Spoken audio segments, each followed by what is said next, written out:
Glória a Deus. Pai do Senhor, irmãos. Quantos estão felizes com o Senhor nesta noite? Eu quero louvar a Deus por mais esta noite, por mais esta oportunidade que eu estar reunido com os irmãos neste janeiro profético, externando também os agradecimentos à casa pastoral desse ministério, desse campo, e fazendo isso eu externo a todo o corpo de obreiros deste lugar, toda a liderança envolvida direta e indiretamente nesse trabalho. Que Deus continue vos abençoando. Agradecer ao casal que foi nos buscar ali, o Wagner e a sua lindíssima esposa. Muito obrigada pela disponibilidade. E a todos vocês que se dispuseram a ouvir a voz de Deus nesta noite. Por gentileza, abra sua Bíblia, livro de Juízes, capítulo 6, versículo 33 e versículo 34.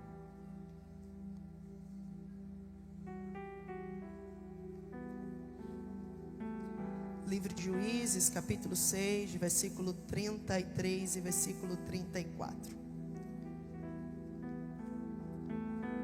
Se porventura você não tiver trazido o exemplar da Bíblia, acompanhe a leitura pelo audiovisual, que diz o seguinte: nesse meio tempo, todos os midianitas, amalequitas e outros povos que vinham do leste uniram as forças dos seus exércitos, atravessaram o Jordão e acamparam no vale de Jezreel. Então, o espírito de Yahvé tomou pleno controle de Gideão e o fez tocar o chofar, a trombeta de convocação, conclamando assim todos os abresitas para segui-lo. E você diz: amém. Entendendo que eu já disse ontem aqui, que você não sentou do lado dessa pessoa de maneira aleatória, nem por coincidência. Olhe, por gentileza, dentro da pupila do caroço do olho dele, dentro da pupila do caroço do olho dela, e com intrepidez de profeta, ousadia de profeta, entonação de profeta, diga assim para ele, diga assim para ela: hoje tem resposta para o teu clamor. Você acredita nisso? Glória a Deus. Nós estamos diante de um tempo muito triste, muito sombrio da história de Israel. Nós estamos falando de um tempo de mais de 300 anos, tempo esse marcado por apostasia, declínio moral, declínio espiritual. Porque Deus, quando toma Josué, ele não deixa um líder fixo, ele não deixa uma monarquia, ele não estabelece uma dinastia em Israel, mas vai levantar homens dentro de territórios específicos, com propósitos específicos, para liderar o seu povo. O que acontece dentro do tempo de Juízes é um tempo de ciclo vicioso, história repetitiva, porque todas as vezes que Deus levantava o líder, Deus levantava o juiz, o povo orava, o povo consagrava, o povo sacrificava e andava nos preceitos do Senhor. Só que todas as vezes que esse juiz ou líder morria, o povo voltava a pecar, o povo voltava a idolatrar, o povo voltava a se prostituir com nações pagãs. E o que é que acontece com o filho desobediente, irmãos? É repreendido, é castigado. Diante da recorrência do pecado de Israel, Deus dava legalidade ao inimigo, Deus dava legalidade ao opressor, e o inimigo oprimia, subjugava Israel, até que eles entendessem qual era o centro da vontade de Deus. Quando nós olhamos para o livro de Juízes, nós vamos ver que está marcado dentro de um ciclo de 7 opressões, 7 servidões, 7 livramentos. Capítulo após capítulo, a história é a mesma, só muda os personagens. A Bíblia vai dizer que Deus vai dar a libertação ao povo do rei Jabim, o rei cananeu, por intermédio de Débora, Baraque e Jael. E 40 anos de paz se estabelecem em Israel. Não há guerra, não há rumor de guerra, não há espada, não há rumor de espada. Só que o capítulo 6 diz pra gente, o versículo 2, que o povo volta a fazer aquilo que era mal aos olhos do Senhor. E o panorama espiritual no capítulo 6 é muito mais revoltante, degradante e indignante. Porque a Bíblia vai dizer agora que Israel não vai abandonar a liturgia do culto. Israel não vai abandonar o templo. Israel não vai abandonar a liturgia de sacrifício. Israel vinha para o templo, dava glória no culto, se alegrava no culto, ofertava no culto, sacrificava no culto. Só que a Bíblia vai dizer que após sair do culto, Israel também prestava culto de sacrifício a Baal.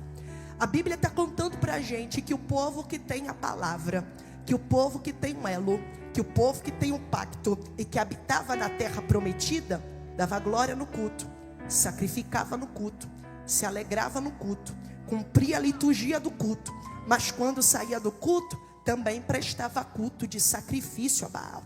Isso se torna revoltante porque quando nós vamos analisar quem é Baal, nós vamos ver que se trata de um deus cananeu. E a liturgia de culto a Baal envolvia sacrifício humano, sexos explícitos na praça e orgias sexuais.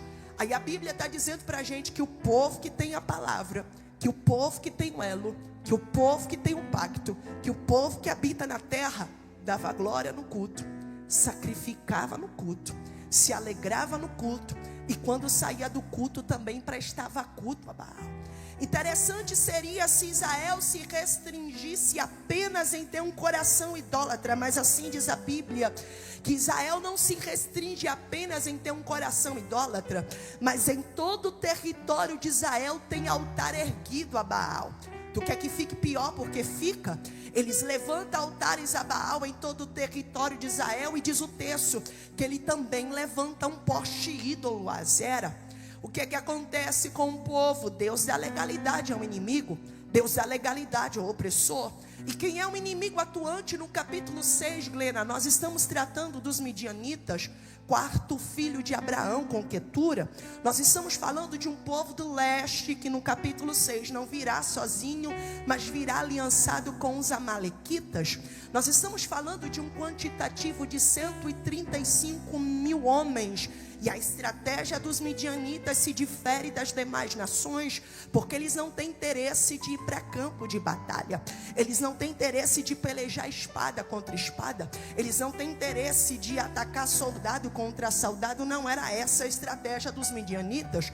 Os midianitas atacavam os campos, atacavam a lavoura, atacavam o plantio, atacavam aquilo que a terra produzia.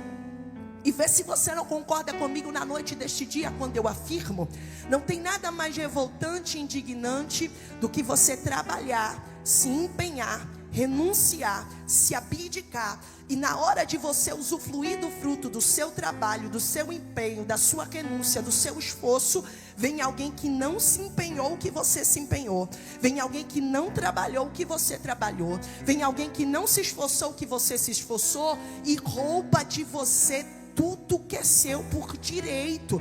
É isso que o inimigo está fazendo em Israel. Versículo 4 diz o texto que ele não vem para trazer danos, eles não vêm para ser inconvenientes, eles não vêm para trazer dor de cabeça, mas diz a Bíblia que eles vêm para trazer destruição. Eles entram, roubam e destroem.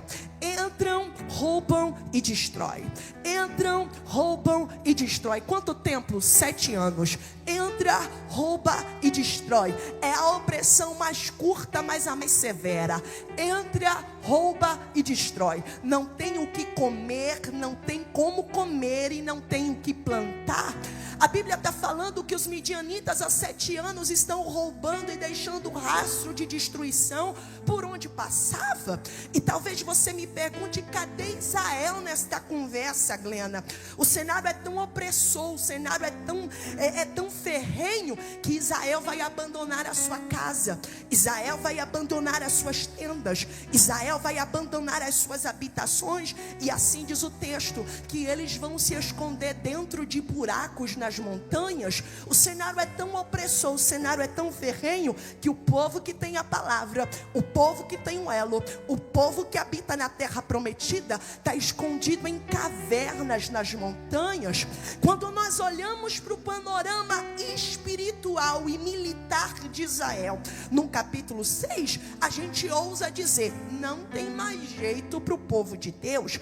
Quando a gente olha para o panorama espiritual e militar de Israel, a gente ousa declarar: acabou. O povo está idolatrando, o povo está com altar erguido, o povo está com poste ídolo erguido. Não tem mais jeito para o povo de Deus. Quando a gente olha para o panorama de Israel, no capítulo 6, a gente ousa declarar: não tem mais jeito. O inimigo está triunfante, o inimigo está ordenando, 7 anos vencendo, 7 anos guerreando, 7 anos na frente, em posição de vantagem. Quando a gente olha para o panorama de Israel, a gente tem a audácia de determinar que chegou o ponto final. Só que a Bíblia vai dizer, versículo 6, que no meio de um cenário caótico, no meio de um cenário ferrenho, no meio de um cenário opressor, no meio de um cenário onde o inimigo parece estar triunfando, versículo 6 do capítulo 6, a Bíblia nos dá uma esperança, porque no meio deste cenário caótico,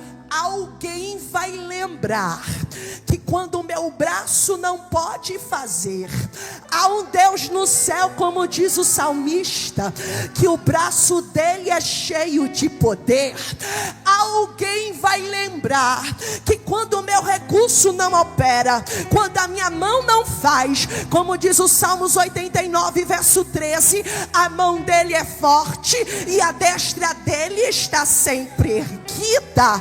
Alguém vai lembrar que existia um Deus no céu que não se limita a 135 mil homens, que não se acovarda diante de afronta de inimigo, que não recua diante de ameaça, que não se esconde diante de guerra.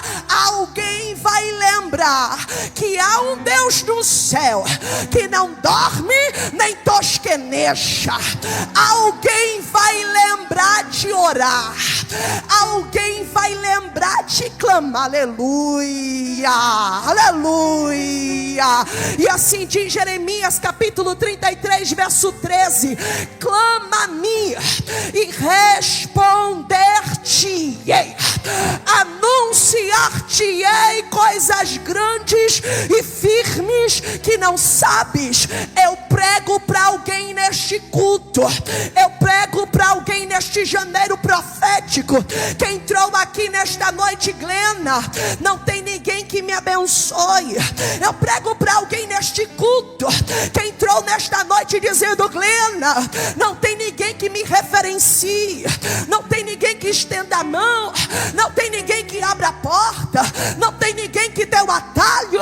Só que os céus traz alguém neste lugar para dizer: tu nunca precisou da mão de A, tu nunca precisou do atalho de B, tu nunca precisou do atalho de C.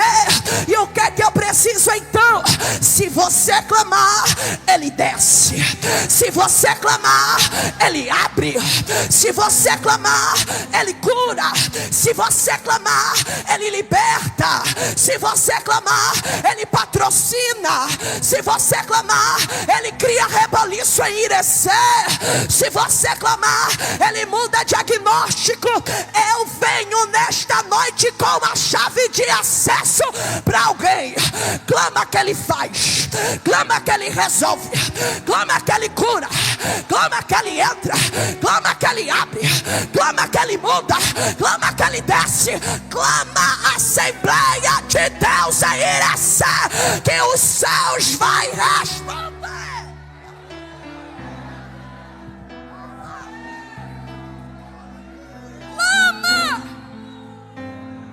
A Bíblia vai dizer que um povo envolvido na apostasia, na idolatria, vai clamar.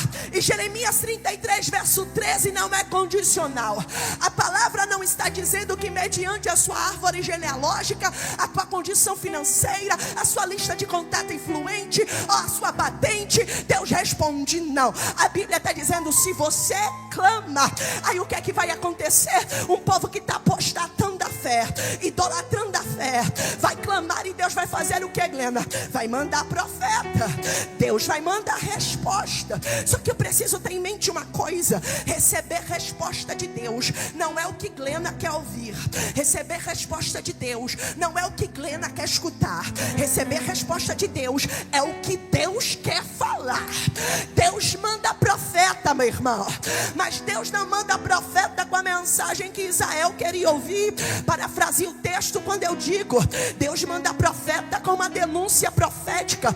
O profeta vem, mas vem escrachando na cara de Israel a verdade. Vocês estão apostatando, rapaz. Vocês estão idolatrando. Vocês estão bagunçando com a fé.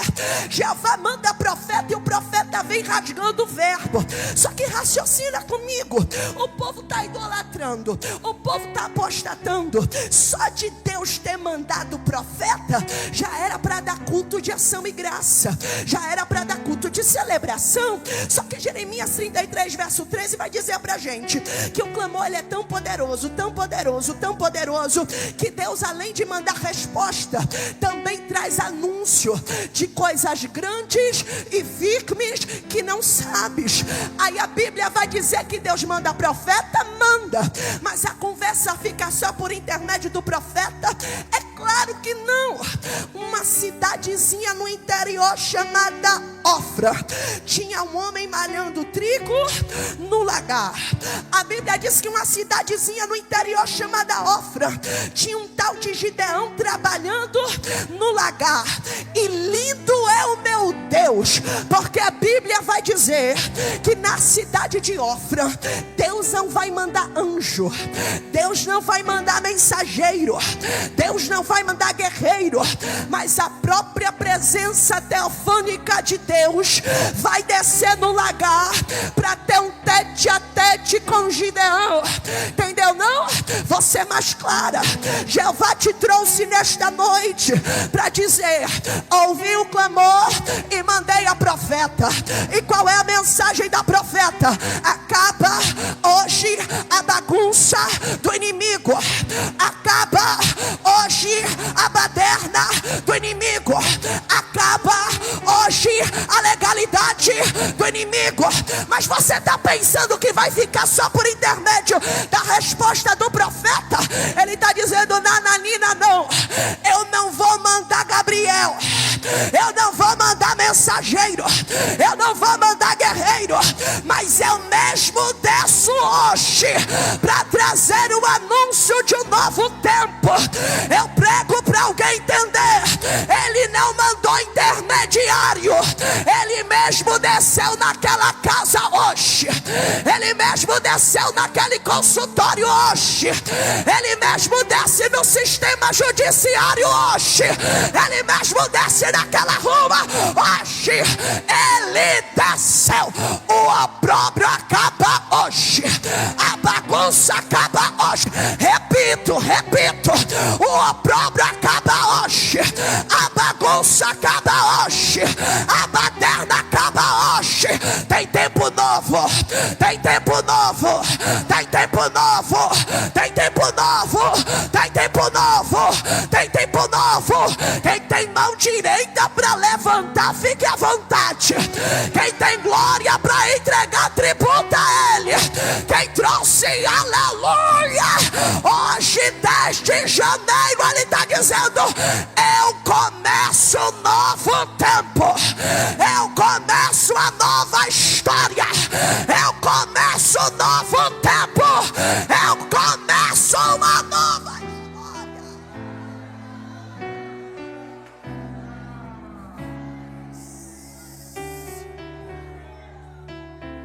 Desce no lagar. E eu acho interessante que dentro de um tempo onde está todo mundo escondido em caverna, Gideão estava trabalhando.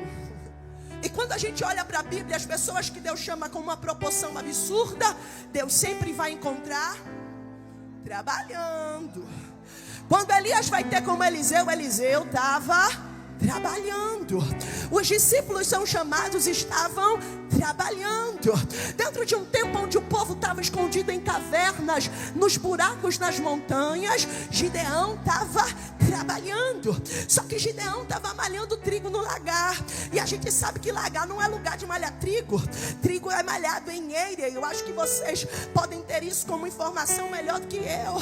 Trigo é malhado em eira. E o que é eira? Lugar aberto. Lugar onde o vento facilita o trabalho de quem malha trigo. A Bíblia diz que por questão de sobrevivência, Gideão está malhando trigo no lagar.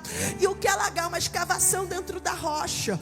Um lugar onde não tem ajuda do vento, interferência da natureza. Gideão está malhando trigo dentro do lagar. Um lugar que exige no mínimo de Gideão o dobro do trabalho. Porque entenda que na eira, quando se malhava o trigo, o vento batia tirando as impurezas, facilitando 80% do trabalho de quem malhava trigo. Só que no lagar não tem ajuda do vento. No lagar não tem visibilidade. No lagar não tem recurso. No lagar não tem ajuda. No lagar não tem mão ajuda, não tem apoio, não tem socorro. No lagar é só você e Deus. E é o dobro do trabalho. E ter o dobro do trabalho sem ajuda, ter o dobro do trabalho sem reconhecimento, ter o dobro do trabalho sem visibilidade, ter o dobro do trabalho sem recurso, cansa, fadiga. A Bíblia está dizendo para a gente que Gideão está malhando trigo no lagar. Porque nessa noite eu prego para alguém que está malhando trigo no lagar e o braço está cansado, a mão está fadigada. Porque você tem dito assim: Glena, eu tenho tido o dobro do trabalho, eu tenho tido o dobro da entrega, eu tenho tido o dobro do esforço. Se nem você sabe como é que você tem aguentado todo esse tempo malhar trigo no lagar. Só que o céu te traz nessa noite para lhe dizer: tu sabe que mesmo com a mão fadigada, mesmo com o braço doendo, tu precisa continuar malhando trigo no lagar. Porque tem alguém dentro da caverna que está contando com aquilo que você produz no lagar. Tem alguém escondido na montanha que está contando com aquilo que você produz dentro do lagar. É por isso que você não sabe explicar que mesmo com a mão doendo, mesmo fadigado, mesmo cansado, mesmo com vontade de abandonar o barco e jogar a toalha, você continua malhando trigo no lagar. Aí o céu está dizendo para você: porque você sabe que no dia que tu parar de orar, no dia que tu parar de consagrar, alguém que está contando com esse alimento dentro da caverna morre, não sobrevive. É por isso que você está com a mão cansada, o braço fadigado, mas tem continuado. Só que eu quero te lembrar que lagar não tem visibilidade terrena, lagar não tem reconhecimento terreno. Só que o Deus que nós adoramos não deve nada a ninguém.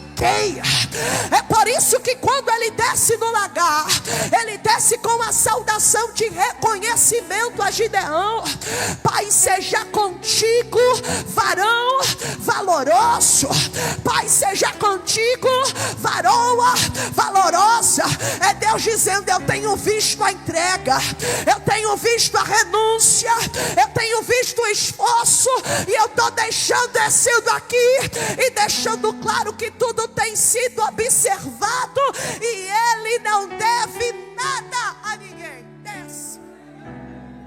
A Bíblia diz que ele desce, só que ele desce com um propósito. Qual é o propósito? Trazer o anúncio de um novo tempo. Para encurtar a conversa, para parafrasear o texto, ele desce e é o seguinte: Gideão, eu tenho uma notícia para você, eu tenho uma comunicação a lhe fazer. Eu vou te usar.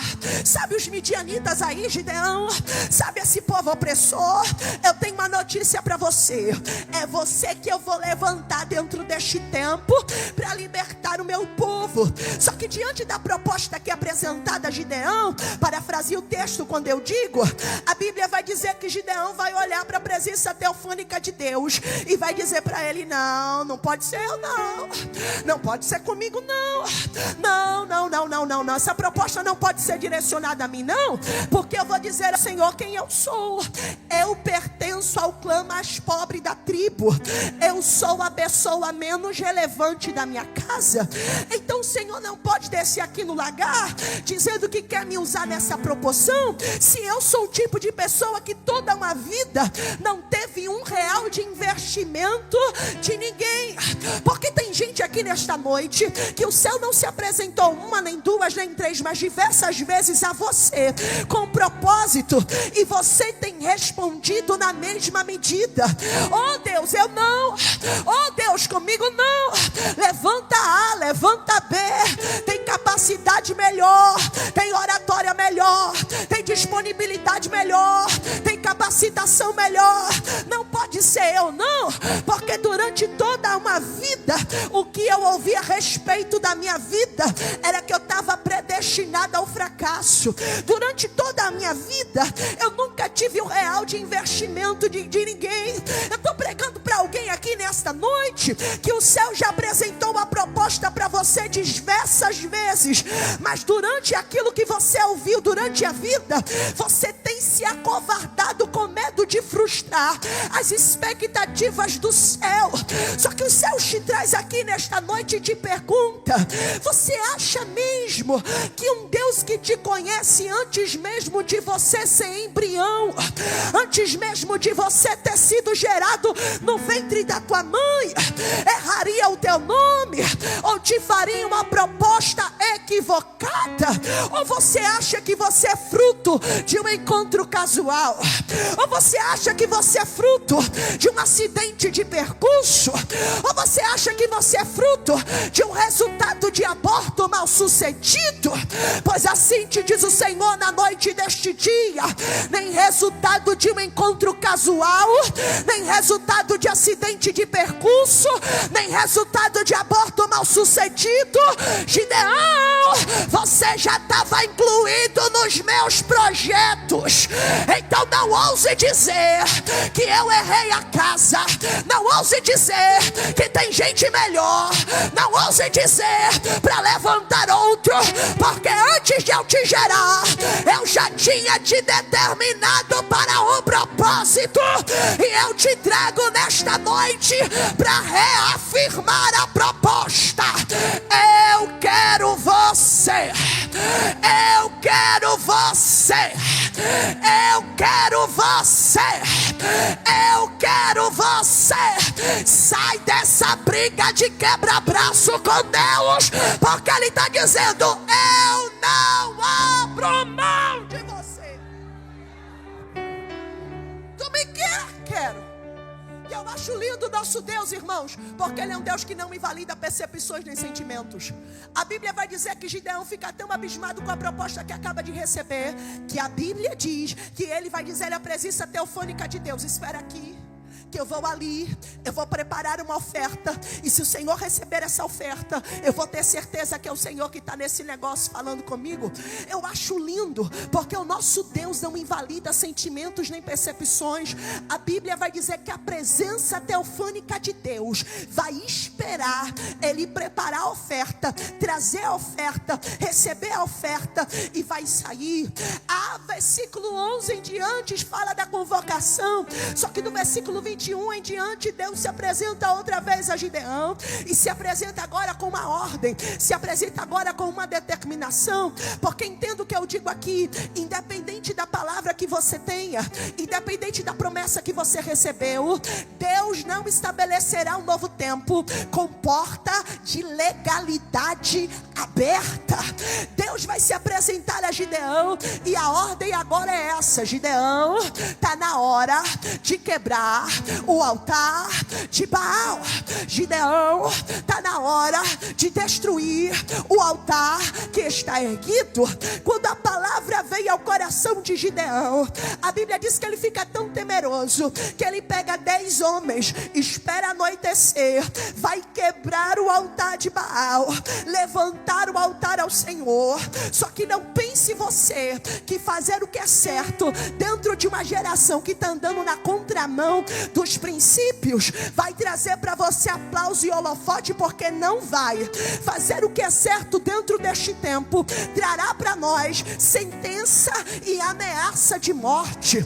A Bíblia diz que quando ele quebra o altar, levanta o altar para o Senhor, a ameaça que vai chegar na porta da casa do pai dele é essa: bota Gideão Gideão para fora, que a gente vai matar ele.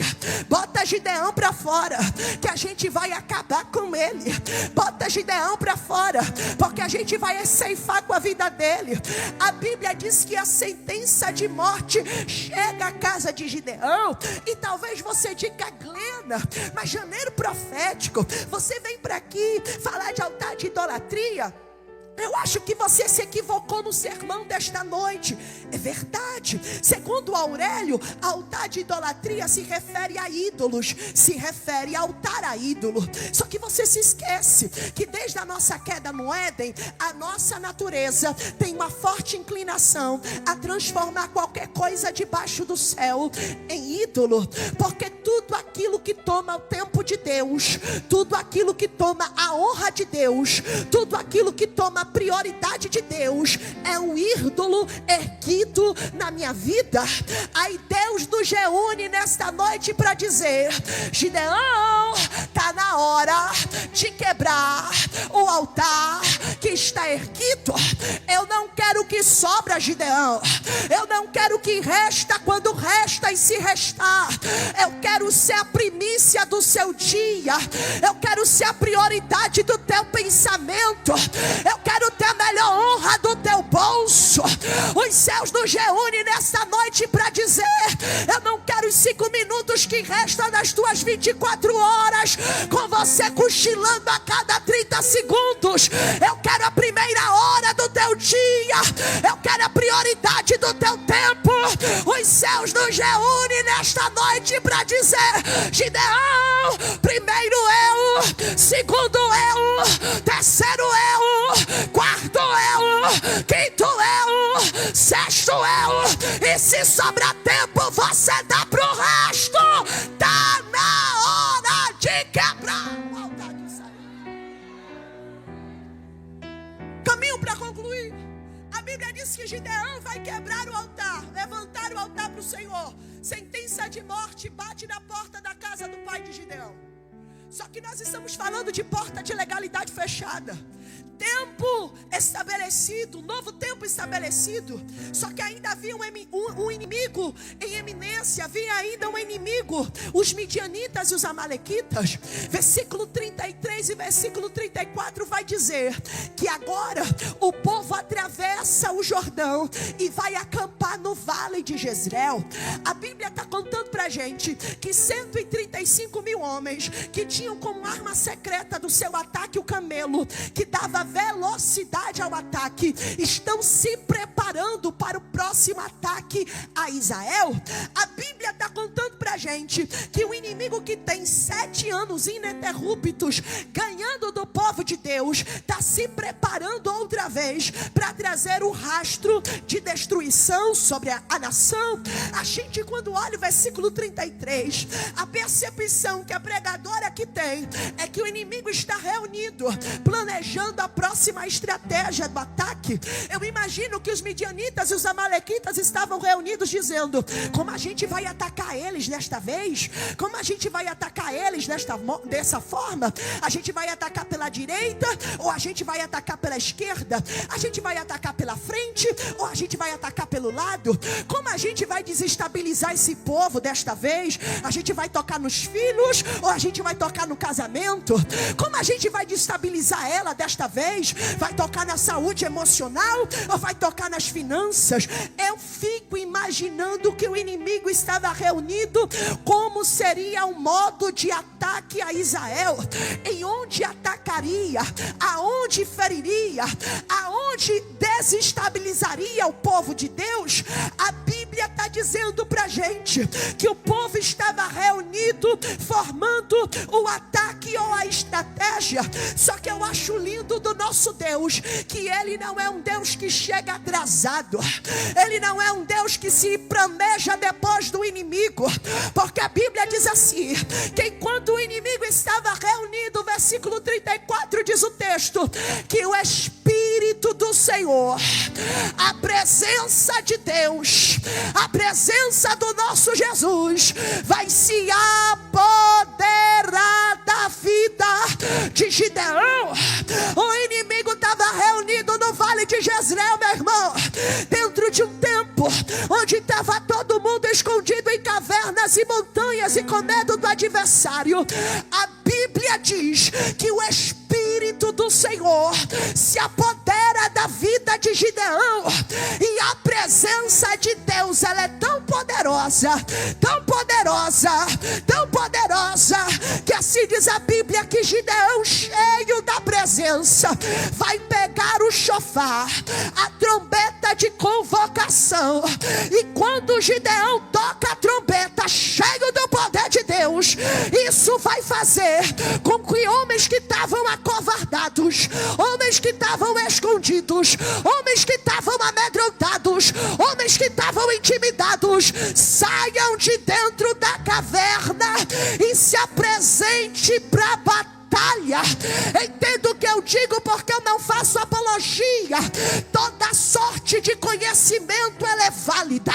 Toda sorte de crescimento, ela é válida. Só que tem guerras que o nosso currículo acadêmico não vai pesar. Tem guerras que o valor da nossa conta bancária não vai valer. Tem guerras que o número do nosso WhatsApp é balela. Mas se a gente tiver cheio da presença de Deus, pode vir 135 mil, pode vir 1 milhão, pode vir os canhões da Rússia, pode vir as maiores armas bélicas deste mundo. Se a gente tiver cheio da presença de Deus, não interessa quantas reuniões malignas forem feitas, não interessa quantas orações contrárias forem liberadas, não interessa quantas palavras de maldição forem lançadas. Se a gente tiver cheio da presença de Deus, o inimigo vai ter que entender que quem está conosco não perde. O inimigo vai ter que entender que quem está conosco não empata. O inimigo vai ter que entender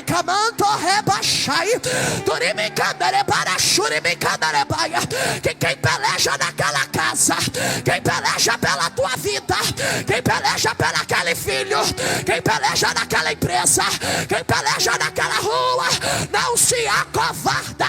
E a minha oração neste sábado é: viva sem tudo, viva sem dinheiro, viva sem amigos, só não abra mão de viver sem a presença de Deus.